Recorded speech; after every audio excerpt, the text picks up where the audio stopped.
Assalamualaikum warahmatullahi wabarakatuh. Selamat berjumpa kembali kepada Bapak dan Ibu guru, para pejuang P3K. Mudah-mudahan selalu dalam keadaan sehat dan selalu tetap bersemangat untuk bersiap menghadapi ujian yang ketiga ini. Dan mudah-mudahan Bapak dan Ibu untuk tahap yang ketiga ini bisa lolos. Baik, pada kesempatan kali ini kita masih melanjutkan mengenai tentang pembahasan kisi-kisi kumpulan soal FR, bidang teknis, manajerial, sosiokultural, dan wawancara di bagian yang keempat, yang disertai soal-soal latihan yang kami berikan di Google Form untuk menguji kemampuan tingkat pemahaman yang sudah kita peroleh selama ini dalam pembelajaran ataupun video-video pembelajaran pembahasan soal-soal mengenai tentang P3K.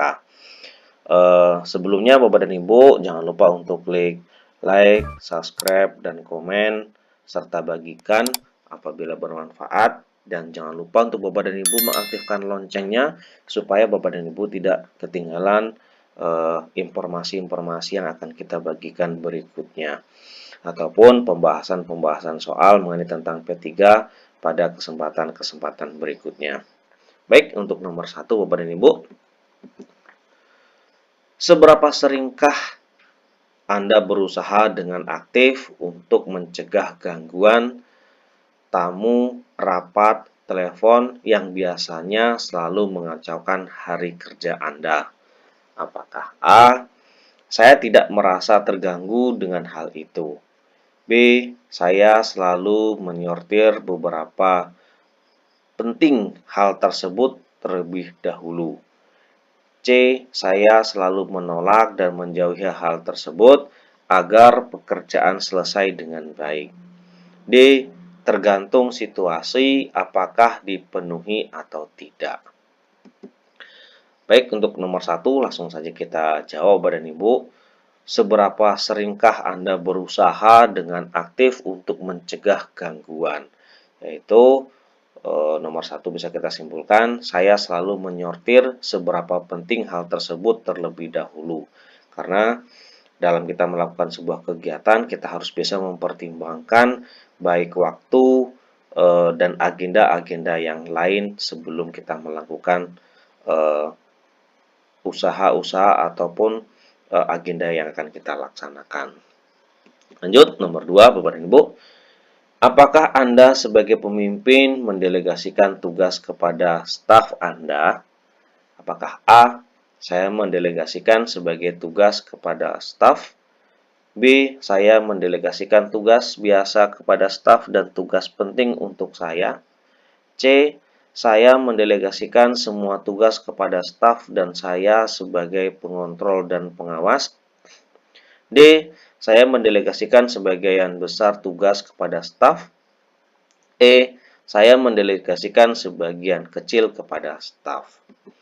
Nah, untuk soal nomor 2 ini adalah apakah Anda sebagai pemimpin mendelegasikan tugas kepada staf Anda? Jawabannya adalah yang C, bahwasanya saya mendelegasikan semua tugas kepada staf dan saya sebagai pengontrol dan pengawas. Karena fungsi kita sebagai seorang pemimpin adalah mengontrol dan mengawasi pekerjaan-pekerjaan yang kita berikan kepada staf kita. Lanjut, untuk nomor 3, Anda mendaftar P3K guru di daerah domisili. Namun, karena kebutuhan yang mendesak, Anda ditempatkan di daerah terpencil. Apakah Anda siap? A. Saya akan mempertahankan posisi saya sesuai daerah domisili yang saya lamar. B. Saya menerima keputusan panitia meskipun dengan berat hati. C. Saya bersedia ditempatkan di mana saja di seluruh wilayah Indonesia. D. Menghubungi panitia seleksi dan mengupayakan mendapatkan penempatan pada daerah yang saya inginkan. Untuk nomor 3, kita menjawab, saya bersedia ditempatkan di mana saja di seluruh wilayah Indonesia. Kenapa demikian? Mungkin dari pendaftaran P3 yang sudah kita daftar, berdasarkan dari tempat kita mendaftar, dan juga kita melakukan pendaftaran P3 ini sesuai dengan panggilan hati, sesuai dengan soal-soal yang sudah kita berikan. Jadi kita bersedia ditempatkan di mana saja di seluruh wilayah Indonesia sebagai bentuk pengorbanan kita dalam mencerdaskan kehidupan bangsa. Yang keempat, apa sih motivasi Anda menjadi seorang guru P3K? Apakah A. Memperoleh kehormatan, mempunyai sebuah pekerjaan sebagai guru? B. Mendapatkan pekerjaan dan penghasilan yang layak? C. Panggilan hati sekaligus kesempatan mengabdi kepada bangsa dan negara? D. Mengembangkan diri agar menjadi pendidik yang profesional. Untuk nomor 4 ini, kita menjawab panggilan hati sekaligus kesempatan mengabdi kepada bangsa dan negara. Kenapa demikian? Sebagai warga negara yang baik, kita diberi kesempatan menjadi guru P3K, sehingga kita harus mengabdi kepada negara Kesatuan Republik Indonesia yang kita cintai ini dan mencerdaskan kehidupan bangsa sesuai dengan tujuan negara dalam pembukaan Undang-Undang Alinea keempat. Lanjut, Bapak dan Ibu, untuk nomor 5. Menurut Anda, seberapa penting penguasaan teknologi informasi dalam proses pembelajaran? Apakah A. Urusan teknis sudah ditangani oleh teknis, jadi hanya fokus kepada tugas guru saja. B.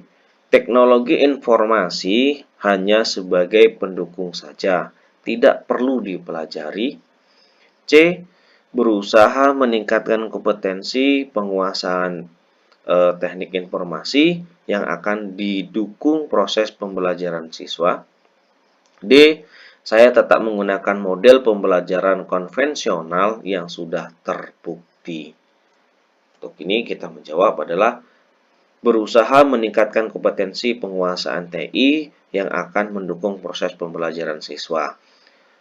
Apalagi di masa-masa milenial sekarang ini, Bapak dan Ibu, penguasaan TI ini sungguh harus kita kuasai karena perkembangan TI ini sangat luar biasa. Apalagi murid-murid kita adalah sebagian murid-murid milenial yang menguasai TI. Jadi kalau kita sebagai seorang guru tidak mengikuti perkembangan atau meningkatkan kompetensi kita untuk dalam bidang IT, maka kita akan jauh tertinggal oleh siswa kita. Lanjut untuk nomor 6. Sebagai guru yang dianggap kompeten, Anda diminta menggantikan guru lain yang kebetulan tugas keluar kota. Untuk mengkondisikan panitia kegiatan hari pendidikan di sekolah, yang akan Anda lakukan atas permintaan ini adalah A. Mengkoordinasikan dan bersinergi dengan pihak-pihak yang terlibat dalam kepanitiaan. B. Menerima tugas itu dan menjalankan setelah tugas lain yang datang terlebih dahulu. C. Walaupun dengan berat hati akan bekerja dan menjalankan tugas itu apa adanya. D. Berusaha menolak dengan alasan masih memiliki banyak tugas yang belum terselesaikan. Untuk nomor 6 kita menjawab mengkoordinasikan dan bersinergi dengan pihak-pihak yang terlibat dalam kepanitiaan. Karena walaupun kita sudah dianggap sebagai profesional, karena kita awalnya bukan panitia, sehingga kita harus melakukan koordinasi dan bersinergi dengan panitia-panitia atau pihak-pihak yang terkait yang lain. Nomor 7. Dani adalah siswa yang pendiam dan memiliki prestasi akademik yang rendah, namun memiliki bakat yang sangat baik di bidang seni musik. Sebagai guru, saya menghadapi siswa seperti Dani dengan A. Hanya fokus mengembangkan bakat musiknya saja. B. Memberikan tugas yang lebih banyak dari yang lain untuk meningkatkan prestasi akademiknya. C. Membimbing Andi untuk meningkatkan prestasi akademiknya disertai bakat musik agar berkembang secara optimal. D. Membiarkan saja karena masing-masing siswa akan berkembang dengan sendirinya. Untuk hal ini kita menjawab C. Pembimbing Andi untuk meningkatkan prestasi akademiknya disertai bakat musik agar perkembangan secara optimal. Kenapa demikian?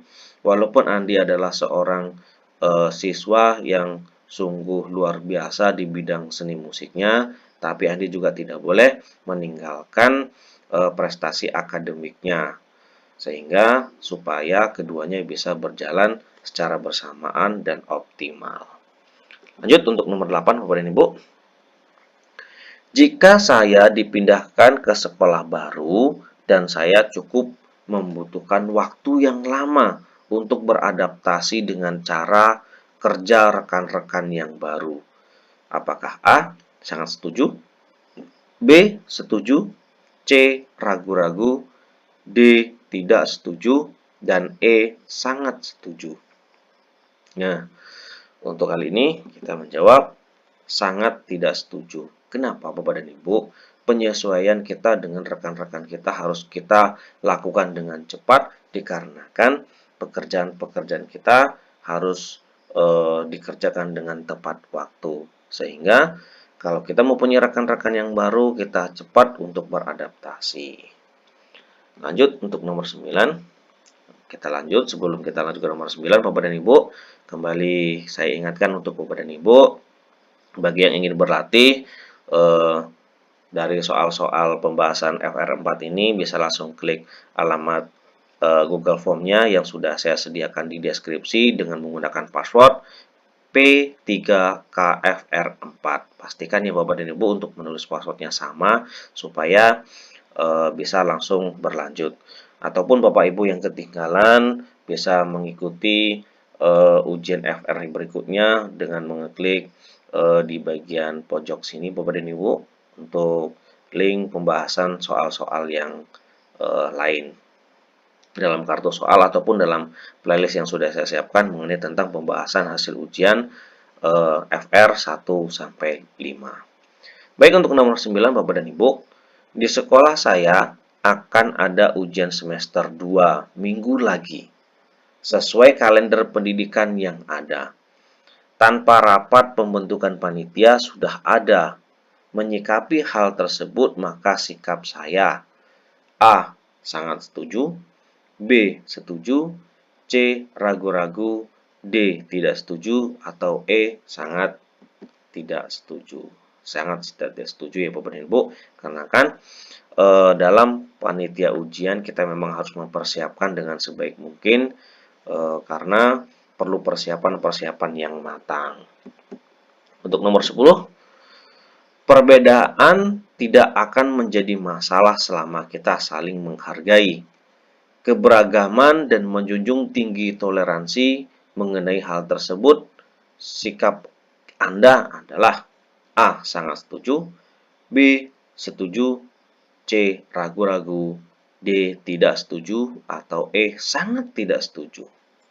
Untuk hal ini kita menjawab sangat setuju. Karena perbedaan itu memang bukan menjadi masalah selama kita selalu menghargai.